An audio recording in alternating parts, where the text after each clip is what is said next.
चल देखो, discuss the trends in chemical reactivity of group 15 elements. तो पहले हम रिएक्टिविटी टुवर्ड्स हाइड्रोजन देखेंगे। ग्रुप 15 के जो एलिमेंट्स हैं वो हाइड्राइड बनाते हैं EH3 टाइप, जैसे NH3, PH3, ASH3, SBH3 और PiH3, ये इसके हाइड्राइड्स होते हैं। Okay, the stability of hydrides increase from decrease stability of hydride decrease from NH3 to BiH3 because of decrease in bond dissociation enthalpy। तो जैसे जैसे आप ग्रुप में नीचे जाते हो तो बॉन्ड लेंथ क्या हो जाती है, बड़ी हो जाती है ना। ये NH3 है, फिर PH3 थोड़ा सा बड़ा होगा ना, इससे PH3 बड़ा होगा, फिर ASH3 इससे भी बड़ा होगा। तो बॉन्ड लेंथ जितनी ज्यादा होगी उसको तोड़ना उतना ही आसान होगा, तो इसलिए उसकी स्टेबिलिटी कम हो जाएगी। Consequently reducing character of hydrides increase, जितना आसानी से बॉन्ड टूटेगा उतना आसानी से यहाँ से H नेगेटिव बाहर आ सकता है, और फिर रिड्यूसिंग कैरेक्टर क्या हो जाएगा, बढ़ जाएगा। समझ में आई बात है, डाउन द ग्रुप। फिर क्या, अमोनिया एक माइल्ड रिड्यूसिंग एजेंट है, while BiH3 is strongest reducing agent amongst all hydrides. तो सारे हाइड्राइड्स में BiH3 स्ट्रॉन्गेस्ट रिड्यूसिंग एजेंट होता है। डाउन द ग्रुप मतलब इनकी रिड्यूसिंग पावर बढ़ती है, क्योंकि डाउन द ग्रुप बॉन्ड तोड़ना आसान हो जाता है, तो H- को बाहर निकालना आसान हो जाता है। ठीक है, अगला देखते हैं, basicity order. Down the group इनका बेसिसिटी ऑर्डर क्या हो जाता है, डिक्रीज होता है। क्यों डिक्रीज होता है, इसका कारण देखो, ये NH3,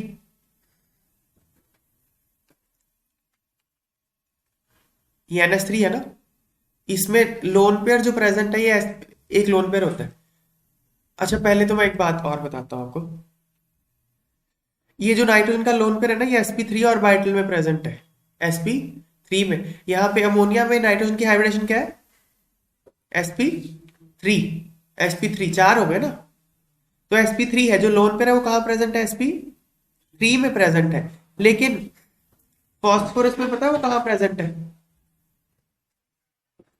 फॉस्फोरस में प्योर एस में प्रेजेंट है। ये मैं आपको बात बताता हूँ, देखो नाइट्रोजन की इलेक्ट्रॉनिक कॉन्फ़िगरेशन देखो, 1s2, 2s2, p3।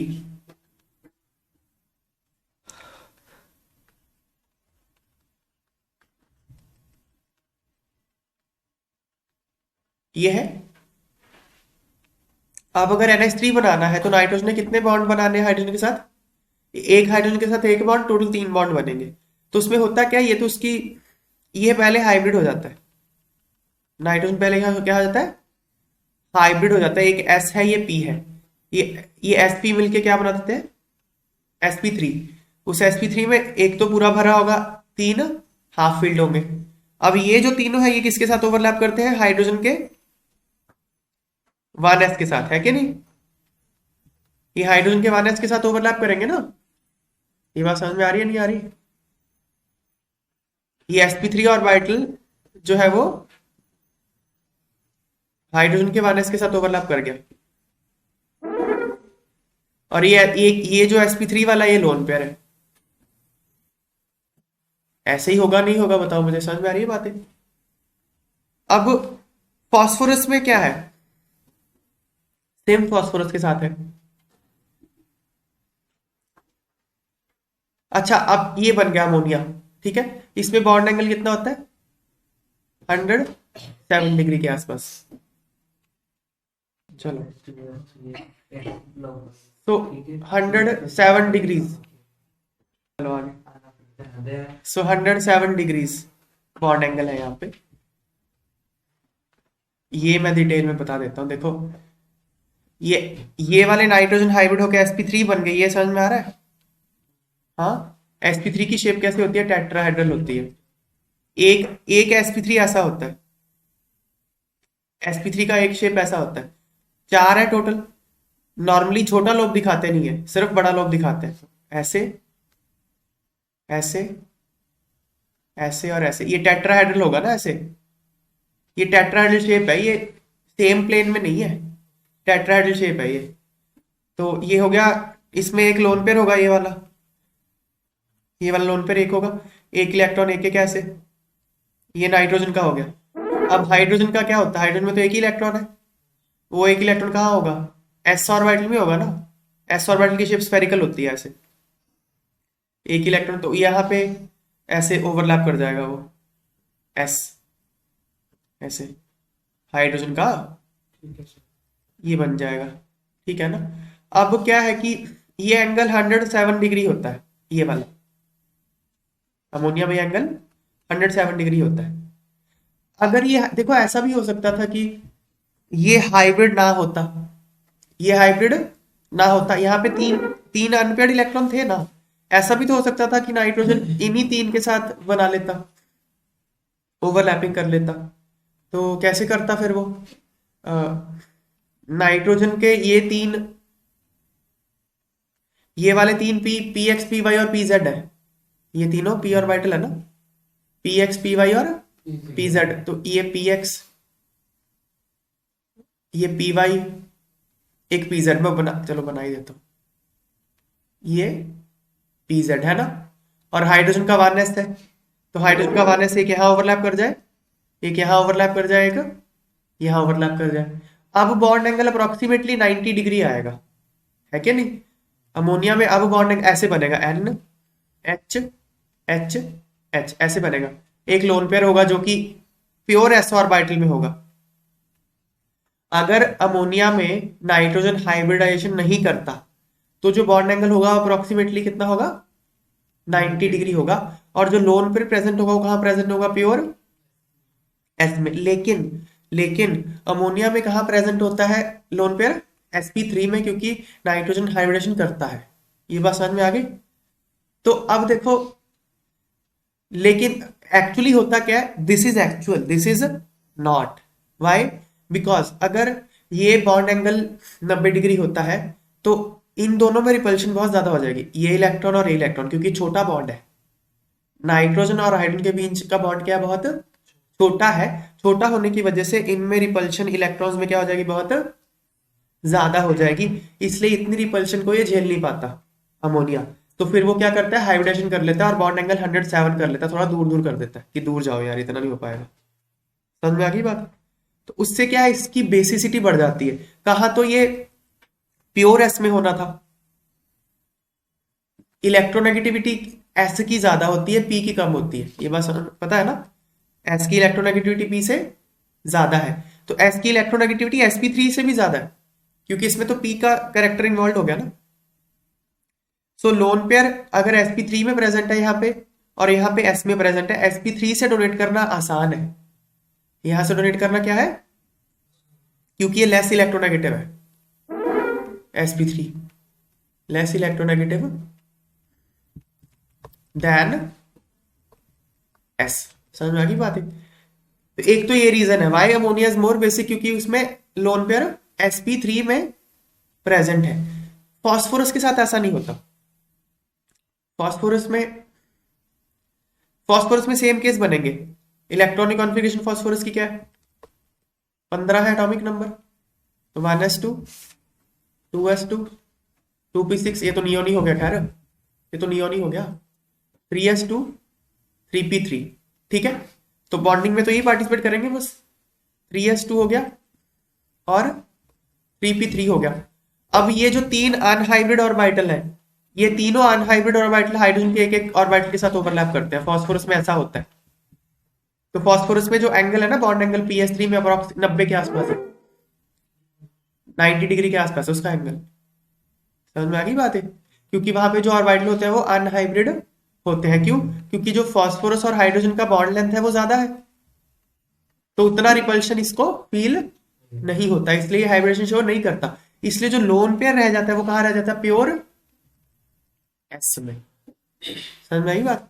तो प्योर एस में से डोनेट करना क्या होता है, मुश्किल होता है, इसलिए बेसिसिटी उसकी कम हो जाती है। समझ में आ गई बात है। अब फॉस्फोरस, अब क्या है कि फॉस्फोरस भी हाइब्रिड हो जाए, उसको क्या दिक्कत है। मान लो 90 डिग्री था, कहा ये ऐसे होके 107 के आसपास, अगर 107 के आसपास हो जाता है ये, तब तो रिपल्शन जितनी भी थी और कम ही होनी थी ना, 90 से तो कम ही हो जाती। पर क्या है ना, हाइब्रिड होने में भी एनर्जी लगती है।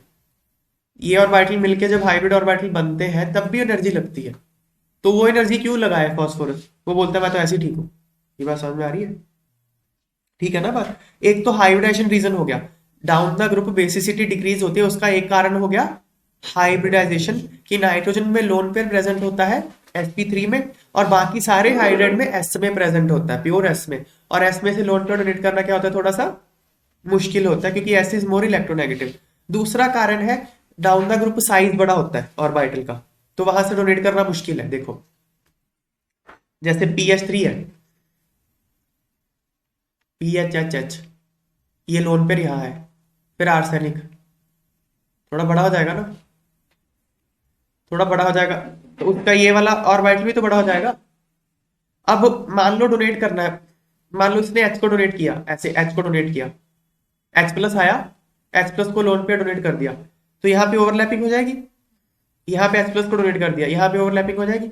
देखो जो शेयर्ड रीजन है उसमें इलेक्ट्रॉन डेंसिटी यहाँ कम है। समझ में आ रही बात? क्योंकि इलेक्ट्रॉन इतनी सारी जगह पे फैल गए थे, तो इस रीजन में तो कम ही आएंगे ना इलेक्ट्रॉन, तो डोनेशन उतनी इफेक्टिव नहीं होगी क्योंकि डिफ्यूज हो जाएगा। समझ में आ रही बात है? तो डाउन द ग्रुप क्योंकि जिस ऑर्बिटल में लोन पेयर प्रेजेंट है उसका साइज बड़ा हो रहा है, तो उसके साइज के बड़ा होने से क्या होगा, डोनेशन उतनी इफेक्टिव नहीं होगी, इलेक्ट्रॉन डिफ्यूज हो जाएगा। इसलिए भी down the group basic character कम होता है। बेसिक कैरेक्टर का मतलब ही होता है लोन पेयर कितना आसानी से डोनेट कर सकता है। समझ में आ गई बात? तो down the group basic character कम होने के दो कारण है, एक तो NS3 जो है वो हाइब्रिड होता है, उसमें sp3 होता है, बाकी सारे अनहाइब्रिड है। दूसरा डाउन द ग्रुप साइज बड़ा होने से इलेक्ट्रॉन क्लाउड डिफ्यूज हो जाता है, तो उसकी डोनेशन उतनी इफेक्टिव नहीं होती, इसलिए down the group basic character क्या होता है, कम हो जाता है।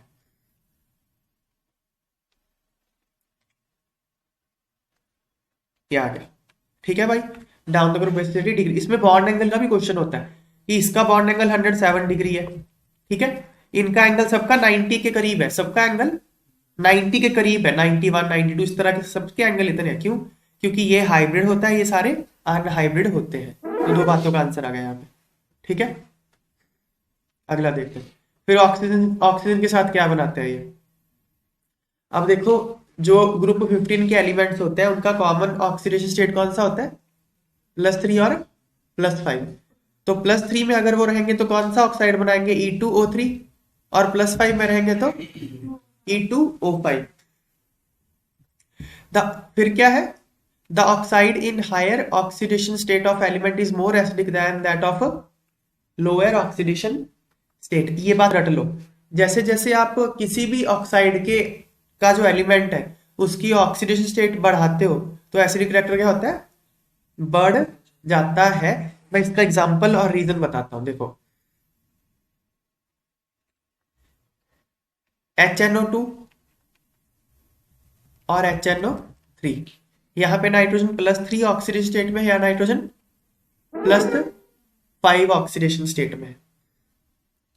समझ में आ गई बात है? तो ऑक्साइड की एसिडिटी, ऑक्साइड एसिडिक क्यों होता है, क्योंकि अब जब ऑक्साइड को पानी में डालते तो एसिड बनता है ना। देखो जैसे N2O5 है, ठीक है, यहाँ पे N2O5, यहाँ पे नाइट्रोजन +5 ऑक्सीडेशन स्टेट में, इसको पानी में डालोगे तो यही बनेगा ना। समझ में आ रही बात है? एसिडिक ऑक्साइड को एसिडिक ऑक्साइड क्यों बोलते हैं, क्योंकि उसको जब पानी में डालते तो एसिड बन जाता है। समझ में आ गई बात है? तो ऐसा नहीं बोलना यार ऑक्साइड की एसिडिटी बोली थी आपने तो एसिड बना दिया, ओ एक ही बात है। समझ में आ गई बात? तो मैं इन दोनों की एसिडिटी कंपेयर करता हूं, ठीक है। पॉइंट क्या चल रहा है, कोई भी जो ऑक्साइड है, जो भी उसका ऑक्साइड में जो एलिमेंट होगा, अगर आप उसकी ऑक्सीडेशन नंबर बढ़ाओगे तो उस ऑक्साइड का एसिडिक कैरेक्टर क्या हो जाएगा, बढ़ जाएगा। उसका रीजन देखो, तो मैं इन दोनों को कंपेयर कर लूं, नाइट्रस एसिड और नाइट्रिक एसिड को। देखो आप क्या करो, HNO3 का NO3- और H+ यही है, ठीक है, और HNO2 का NO2- और H+ यही है ना। अब यहां नाइट्रोजन क्या है, +5 में, अगर वो +5 ऑक्सीडेशन स्टेट में है तो नेगेटिव चार्ज को ज्यादा अच्छे से संभाल पाएगा, है क्या नहीं, क्योंकि वो +5 में है और ये +3 में है। ये +3 में तो नेगेटिव चार्ज को उतना अच्छे से नहीं संभालेगा। जिसको भाई पॉजिटिव चार्ज ज्यादा है उसको नेगेटिव ज्यादा पसंद आएगा ना। बस समझ में आ रही है। तो ये नेगेटिव चार्ज को ज्यादा अच्छे से कौन संभालेगा, जिसकी ऑक्सीजन स्टेट हायर है, तो उसके कारण ये ज्यादा स्टेबल हो जाएगा। समझ में आ गई बात है। तो क्योंकि ये ज्यादा स्टेबल होगा तो ये ज्यादा बनेगा, और ये ज्यादा कैसे बनता है, इसके ज्यादा टूटने से, और ये अगर टूटता तो ये भी साथ में बनेगा H+ और एसिडिक रिएक्टर बढ़ जाएगा। समझ में आ गई बात है। अगर आप सेंट्रल एटम की ऑक्सीडेशन नंबर बढ़ाते हो तो ऑक्साइड का एसिडिक कैरेक्टर इंक्रीज हो जाता है।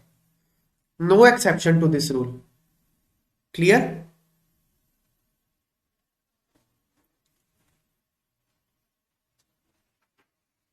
सेकंड पॉइंट क्लियर होगा। The oxide in higher oxidation state of the element is more acidic than that of lower oxidation state. अगला, the acidic character decreases down the group. Periodic table हम जानते हैं नीचे आने पे मेटालिक कैरेक्टर बढ़ता है ना मेटालिक कैरेक्टर नीचे आने पे। तो मेटालिक कैरेक्टर बढ़ता है, basic character, non metallic character कम होता है। Metallic character is related with basicity, तो नीचे आने पे बेसिक कैरेक्टर तो बढ़ता है, एसिडिक कैरेक्टर कम हो जाता है। ठीक है ना बातें। किसका, ऑक्साइड्स का। ऑक्साइड्स का कम होता है, ध्यान रखना। ठीक है।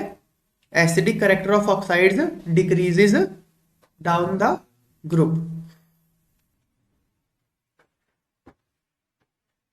फिर क्या, the oxides of the type E2O3 of nitrogen and phosphorus are purely acidic। ये याद रखना। E2O3 ये ऑब्जेक्टिव क्वेश्चन होता है। E2O3 वाले ऑक्साइड नाइट्रोजन के और फॉस्फोरस के क्या प्योरली एसिडिक है, मतलब N2O3 हो गया, P2O3, P2O3 P4O6 भी लिख देते हैं उसको। ये क्या प्योरली एसिडिक है। आर्सेनिक एंटीमनी के क्या है, एम्फोटेरिक है। आर्सेनिक और एंटीमनी के एम्फोटेरिक है, और बिस्मथ क्या है, प्रीडोमिनेंटली बेसिक है। ऑब्जेक्टिव क्वेश्चन आते हैं which of the following is acidic, which of the following is basic, तो सारे एनसीईआरटी बेस्ड होते हैं। ये रट के जाने हैं आपको सारे पॉइंट्स। क्लियर। अगला देखो, down the group basic character बढ़ रहा है ना, ऊपर वाले दो एसिडिक थे, है ना, नाइट्रोजन फॉस्फोरस के एसिडिक थे, अगले दो एम्फोटेरिक हो गए, लास्ट वाला बेसिक हो गए। तो down the group basic reactor बढ़ता है, एसिडिक रिएक्टर कम होता है। ऑक्साइड्स का ध्यान रखना। अगला देखो, रिएक्टिविटी टुवर्ड्स हैलोजन्स। हैलोजन, अब वही बात है, देखो इनका कॉमन ऑक्सीडेशन स्टेट होता है +3 और +5, तो ये कौन सा हैलाइड बनाएंगे, EX3 और EX5, यही बनाएंगे ना, EX3 और EX5। नाइट्रोजन पेंटाहाइलाइड नहीं बना सकता। क्यों नहीं बना सकता, क्योंकि वो 5 बॉन्ड नहीं बना सकता, क्योंकि वो सेकंड पीरियड का एलिमेंट है। सेकंड पीरियड के एलिमेंट 4 से ज्यादा बॉन्ड नहीं बना सकते, तो इसलिए पेंटाहाइलाइड नहीं बनाएगा। सेकंड पीरियड के एलिमेंट के पास डी ऑर्बिटल होता नहीं है। फिर क्या, पेंटाहाइलाइड्स आर मोर कोवलेंट देन ट्राईहैलाइड्स। ये कौन सा रूल है बताओ, फजान्स रूल। क्या है फजान्स रूल, एग्जांपल से समझते हैं। एक हम ले लेते हैं PCl5, एक हम ले लेते हैं PCl3। इसमें फॉस्फोरस का ऑक्सीडेशन नंबर क्या है, +5, यहाँ +3। तो जब चार्ज ज्यादा होगा तो, जैसे मान लो ये +5 है और यहाँ पे क्लोराइड आयन प्रेजेंट है, क्लोराइड आयन, ये +5 है। अब ये +3 है और यहाँ पे भी क्लोराइड आयन प्रेजेंट है। इलेक्ट्रॉन क्लाउड को ज्यादा डिस्टॉर्ट कौन करेगा, +5 या +3? +5 वाला अपनी तरफ ज्यादा खींचेगा ना, है कि नहीं। इलेक्ट्रॉन का ज्यादा अपनी तरफ खींचना मतलब इलेक्ट्रॉन की शेयरिंग होना, इलेक्ट्रॉन की शेयरिंग होना मतलब कोवेलेंट कैरेक्टर होना।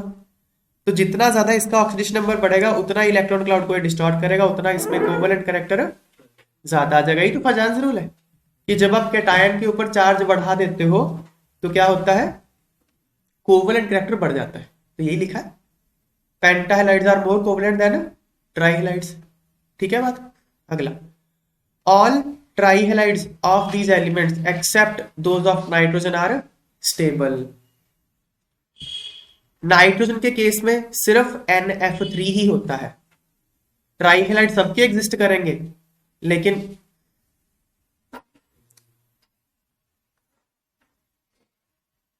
नाइट्रोजन का नहीं करेगा एग्जिस्ट। ट्राईहेलाइड, जैसे NCl3, NBr3, ये सब एग्जिस्ट नहीं करेंगे। क्यों नहीं करेंगे? क्योंकि नाइट्रोजन छोटा एटम है, एक छोटा एटम, उसके आसपास आप बड़े बड़े 3 ब्रोमीन नहीं रख सकते। समझ में आ गई बात है? स्टेरिक कारणों से साइज मैटर करता है। फ्लोरीन और नाइट्रोजन दोनों छोटे छोटे हैं, तो एक छोटे के आसपास 3 छोटे तो रख सकते हो आप, एक छोटे के आसपास बड़े बड़े रख के दिखाओ, 3 रख ही नहीं पाओगे। समझ में आ गई बात है? अगला, trihalides except BiF3 are predominantly covalent in nature. जो ट्राईहेलाइड होते हैं वो कोवलेंट होते हैं। BiF3 क्या होता है? वो उतना कोवलेंट नहीं होता। क्यों? क्योंकि बिस्मथ का साइज बड़ा हो गया ना। देखो, NF3 और BiF3, इसमें मुझे अगर कोवलेंट कैरेक्टर कंपेयर करना तो कैसे करूंगा? दोनों में ऑक्सीडेशन नंबर तो +3 है, यहाँ भी +3 और यहाँ भी +3, लेकिन नाइट्रोजन का साइज क्या है? छोटा है, बिस्मथ का साइज क्या है? बड़ा है। So this is nitrogen +3, this is bismuth +3। Electron density कहां ज्यादा है? चार्ज डेंसिटी कहां ज्यादा है? नाइट्रोजन के पास चार्ज डेंसिटी ज्यादा है, तो फ्लोराइड को ज्यादा डिस्टॉर्ट कौन करेगा? नाइट्रोजन, क्योंकि उसकी चार्ज डेंसिटी ज्यादा है, तो ज्यादा डिस्टॉर्ट करेगा, तो कोवलेंट कैरेक्टर ज्यादा हो जाएगा। इसमें कोवलेंट कैरेक्टर उतना नहीं होगा, ये बल्कि आयनिक ही होता है ज्यादा। समझ में आ गई बात है? अब क्वेश्चन आएगा, which of the following is आयनिक। समझ में आ गई बात है? तो यहाँ पे चार्ज डेंसिटी, ये फजांस रूल है, कैटायन की चार्ज डेंसिटी जितनी ज्यादा होगी उतना इलेक्ट्रॉन क्लाउड को वो डिस्टॉर्ट करेगा, उतना ही कोवलेंट कैरेक्टर ज्यादा होगा। मतलब कैटायन का साइज जितना छोटा होगा उतना कोवलेंट कैरेक्टर ज्यादा होगा। समझ में आ गई बात है? अगला, रिएक्टिविटी टुवर्ड्स मेटल्स। अब मेटल तो इलेक्ट्रो पॉजिटिव होते हैं ना, all metals are electropositive. तो जब ग्रुप 15 के एलिमेंट मेटल्स के साथ कंपाउंड बनाएंगे तो उनको माइनस ऑक्सीडेटिव स्टेट में जाना पड़ेगा। ग्रुप 15 के एलिमेंट्स को इलेक्ट्रॉन एक्सेप्ट करने पड़ेंगे, क्योंकि मेटल तो देंगे। और तो जब ये इलेक्ट्रॉन एक्सेप्ट करते हैं ग्रुप 15 वाले, तो कौन सा ऑक्सीडेटिव स्टेट शो करते हैं? -3। ये हमने कल देखा था। तो all elements of group 15 react to form their binary compounds exhibiting -3 oxidation state, such as calcium nitride, calcium phosphide, sodium arsenide, zinc antimonide, magnesium bismuthide। इसमें सब में जो ग्रुप 15 वाला एलिमेंट है वो -3 ऑक्सीडेशन स्टेट में है। क्लियर? अगला question, why are pentahalides more covalent than trihalide? ये तो मैंने बता ही दिया इसका आंसर। पेंटाहेलाइड ट्राईहेलाइड से ज्यादा कोवलेंट क्यों होते हैं? क्या आंसर? क्या फजांस रूल, यही ना। In pentahalide central atom has +5 oxidation number and in trihalides central atom has +3 oxidation number. Higher is oxidation number, more is polarising power of central atom. PCl5 और PCl3, एक +5 में एक +3 में है। अगर ऑक्सीडेशन नंबर हायर होगा तो उसकी पोलराइजिंग पावर क्या होगी? ज्यादा हो जाएगी, तो फिर कोवलेंट कैरेक्टर क्या हो जाएगा? ज्यादा हो जाएगा। ठीक है, फजान जरूर। अगला देखो, ये थोड़ा सिंपल है, आपको फास्फोरस का ऑक्सीडेशन नंबर बताना है इस सब में। ठीक है, तो कौन कौन से रूल लगेंगे? रूल जो ध्यान में रखने हैं, देखो पहले तो सारे हेलाइड्स का जो रूल इसमें लगेंगे, every halide has oxidation number of -1 halides का। एल्कली मेटल्स का ऑक्सीडेशन नंबर, यहाँ पे जो रूल से आएगा, देखो ये क्या है? क्लोरीन है, क्लोरीन तो हेलाइड होता है, तो यहाँ पे इसका ऑक्सीडेशन नंबर कितना आएगा? -1। ग्रुप टू के जितने भी एलिमेंट्स होते हैं उनका ऑक्सीडेशन नंबर +2 होता है। कैल्शियम ग्रुप 2 का एलिमेंट है, तो ये +2 आएगा। ग्रुप वन के जितने भी एलिमेंट्स होते हैं उनका ऑक्सीडेशन नंबर +1 होता है। सोडियम ग्रुप 1 का है, तो ये +1 हो जाएगा। फ्लोरीन क्या है? हेलाइड है, तो -1। ऑक्सीजन जहां भी आ जाए वो -2 होगा, तो ऑक्सीजन यहाँ पे -2, यहाँ पे ऑक्सीजन -2, यहाँ पे ऑक्सीजन।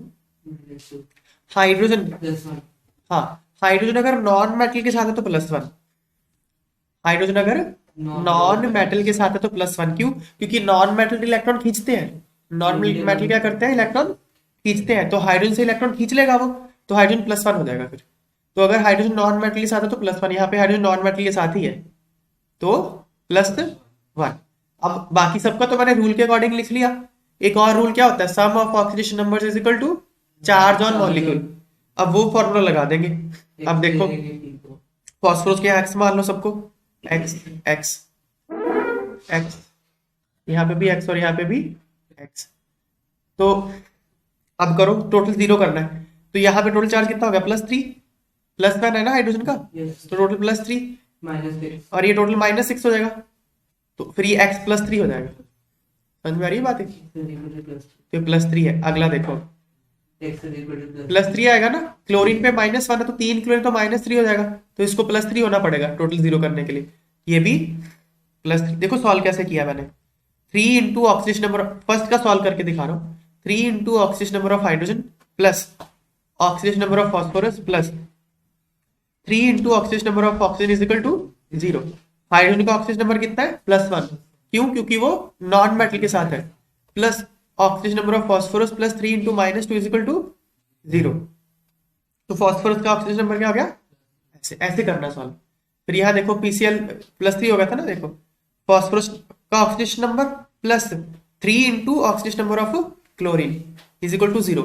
क्लोरीन का कितना है, -1, तो फॉस्फोरस का कितना आ जाएगा, +3।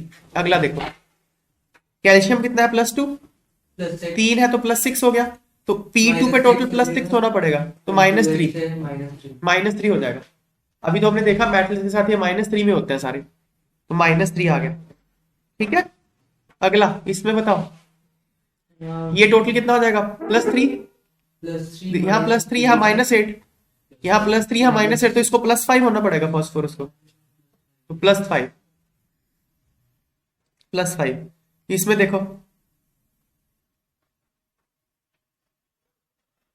TuF3, फ्लोरीन में -1, तो टोटल यहाँ -3 हो गया, ऑक्सीजन -2 है तो -5 हो गया, तो फॉस्फोरस को +5 होना पड़ेगा, तो +5 कर लोगे ऑक्सीडेशन नंबर।